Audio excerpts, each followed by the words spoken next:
ശബരിമല ക്ഷേത്രത്തിന്റെ പവിത്രതയും ഭരണപരമായ സുതാര്യതയും ചോദ്യം ചെയ്യുന്ന ദ്വാരപാലക ശില്പപാളി കേസ് കേരള ഹൈക്കോടതിയുടെ നിർണായകമായ ഇടപെടലുകളിലൂടെയും നിരീക്ഷണങ്ങളിലൂടെയും ഒരു വഴിത്തിരിവിൽ എത്തിയിരിക്കുകയാണ്. ഹൈക്കോടതിയുടെ കണ്ടെത്തലുകൾ ഞെട്ടിക്കുന്നതും തിരുവിതാംകൂർ ദേവസ്വം ബോർഡിന്റെ ഉന്നതതലത്തിൽ നടന്ന ഗുരുതരമായ വീഴ്ചകളിലേക്കും ആസൂത്രിതമായ ക്രിമിനൽ ഗൂഢാലോചനയിലേക്കുമാണ് വിരൽ ചൂണ്ടുന്നത്. ഈ കേസ് ക്ഷേത്രഭരണ സംവിധാനത്തിന്റെ സുരക്ഷിതത്വത്തെയും ഉദ്യോഗസ്ഥരുടെ ഉത്തരവാദിത്ത ബോധത്തെയും സംബന്ധിച്ച് ഗൗരവമായ ചോദ്യങ്ങളും ഉയർത്തുന്നു. PS പ്രശാന്തിന്റെ നേതൃത്വത്തിലുള്ള നിലവിലെ ദേവസ്വം ബോർഡിനെ അക്ഷരാർത്ഥത്തിൽ പ്രതിരോധത്തിലാക്കുന്നതാണ് കോടതിയുടെ നിരീക്ഷണങ്ങൾ.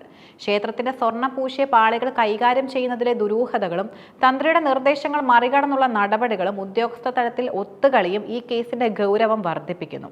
കേസിന്റെ അന്വേഷണ പുരോഗതി വിലയിരുത്തിയ ജസ്റ്റിസ് രാജ വിജയരാഘവൻ, ജസ്റ്റിസ് KV ജയകുമാർ എന്നിവരടങ്ങിയ ബെഞ്ച് ശബരിമലയിലെ സംഭവങ്ങൾ ഒറ്റപ്പെട്ടതല്ലെന്നും ദേവസ്വം സംവിധാനത്തിനുള്ളിൽ നടന്ന ഒരു കൂട്ടായ്മയുടെ ഫലമാണെന്നും സംശയിക്കുന്നു. കോടതിയുടെ നിരീക്ഷണങ്ങളും നിരവധി കാര്യങ്ങളെ അടിവരയിടുന്നുണ്ട്. ശബരിമലയിലെ ആചാരപരവും നിർമ്മാണപരവുമായ കാര്യങ്ങളിൽ അന്തിമ വാക്ക് തന്ത്രിക്കാണ്.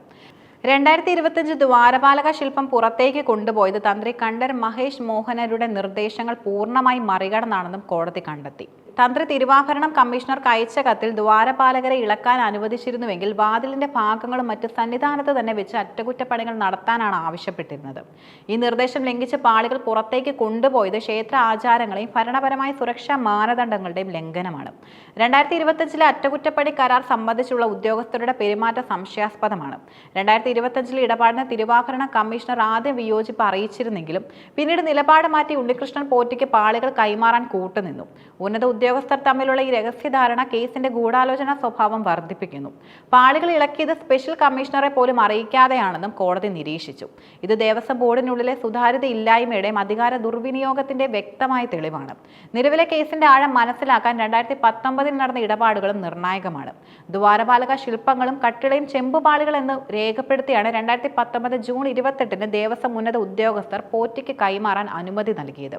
എന്നാൽ 1998-99 ശ്രീകോവിലടക്കം പൊതിഞ്ഞത് 30.291 കിലോ സ്വർണം ഉപയോഗിച്ചാണ്. സ്വർണം പൂശിയ പാളികൾ ചെമ്പുപാളികൾ എന്ന് രേഖപ്പെടുത്തിയത് സ്വർണം അപഹരിക്കാനോ അതിന്റെ മൂല്യം കുറച്ചു കാണിക്കാനോ ഉള്ള ബോധപൂർവമായ ശ്രമമാണെന്ന സംശയത്തിന് ആക്കം കൂട്ടുന്നു. പാളികൾ തിരികെ എത്തിച്ചപ്പോൾ തുടക്കം മാത്രം രേഖപ്പെടുത്തിയില്ല. ക്ഷേത്രത്തിൽ നിന്നും 474.9 ഗ്രാം സ്വർണ്ണമാണെന്ന് കുറവ് വന്നത്. ഈ കുറവ് വീണ്ടെടുക്കാൻ ആരും ശ്രമിക്കാതിരുന്നത് ദേവസ്വം തലപ്പത്തുള്ളവരുടെ ഉത്തരവാദിത്തമില്ലായ്മയോ അല്ലെങ്കിൽ ക്രമക്കേടിലെ പങ്കാളിത്തത്തെയാണ് സൂചിപ്പിക്കുന്നത്. 2019 സ്വർണത്തിലെ കുറവ് ശ്രദ്ധയിൽപ്പെട്ടിട്ടും സംശയാസ്പദമായ അതേ പോറ്റിക്ക് തന്നെ 2025 പാളികൾ കൊടുത്തുവിട്ടത് ബോധപൂർവമായ ഒരു നീക്കമാണെന്നും കോടതി വിലയിരുത്തി. കേസിന്റെ ഗൗരവവും ഉന്നത ഉദ്യോഗസ്ഥരുടെ പങ്കാളിത്ത സാന്നിധ്യവും പരിഗണിച്ച് ഹൈക്കോടതി സ്വീകരിച്ച നടപടിക്രമങ്ങൾ അസാധാരണമായിരുന്നു. അന്വേഷണ വിവരങ്ങൾ പുറത്തു പോകാതിരിക്കാനും കേസിന്റെ സുരക്ഷ ഉറപ്പുവരുത്താനും വേണ്ടി കോടതി നടപടികൾ രഹസ്യമാക്കി വെച്ചു. SP S ശശിധരൻ ഉൾപ്പെടെയുള്ള അന്വേഷണ ഉദ്യോഗസ്ഥരെ മാത്രമാണ് കോടതി മുറിയിലേക്ക് പ്രവേശിപ്പിച്ചത്. അഭിഭാഷകരടക്കമുള്ളവരെ പുറത്തു നിർത്തി. അന്വേഷണ ഉദ്യോഗസ്ഥൻ SP S ശശിധരൻ മുദ്രവെച്ച കവറിലാണ് കോടതിയിൽ റിപ്പോർട്ട് സമർപ്പിച്ചത്. അന്വേഷണ പുരോഗതി നേരിട്ട് ചോദിച്ചറിഞ്ഞ ശേഷമാണ് കോടതി ഇടക്കാല ഉത്തരവ് പുറപ്പെടുവിച്ചത്.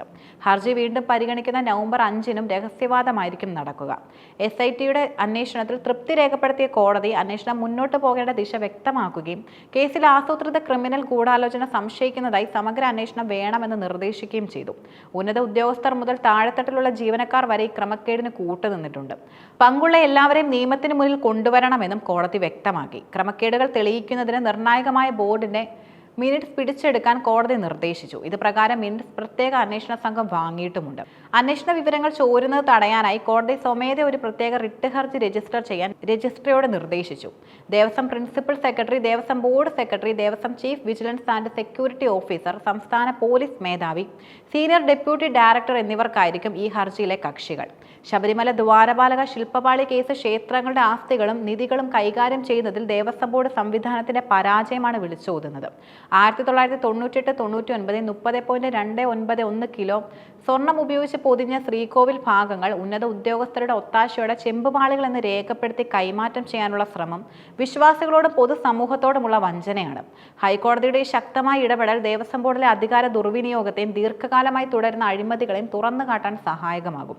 PS പ്രശാന്തിന്റെ നേതൃത്വത്തിലുള്ള നിലവിലെ ബോർഡ് ഈ ഗുരുതരമായ വീഴ്ചകൾക്ക് മറുപടി പറയേണ്ടി വരും. ക്ഷേത്ര ഭരണ സംവിധാനത്തിന്റെ തലപ്പത്തുള്ളവർ വിശ്വാസികൾക്ക് മുമ്പിൽ സുതാര്യ സുതാര്യത ഉറപ്പാക്കുകയും നഷ്ടപ്പെട്ട സ്വർണം വീണ്ടെടുക്കാൻ അടിയന്തര നടപടി സ്വീകരിക്കുകയും ചെയ്യേണ്ടതും അനിവാര്യമാണ്. ഈ കേസ് ക്ഷേത്ര സ്വത്തുക്കൾ സംരക്ഷിക്കപ്പെടുന്നതിന് നിയമപരമായ മേൽനോട്ടം എത്രത്തോളം ആവശ്യമാണെന്ന് ഊന്നി പറയുന്നു.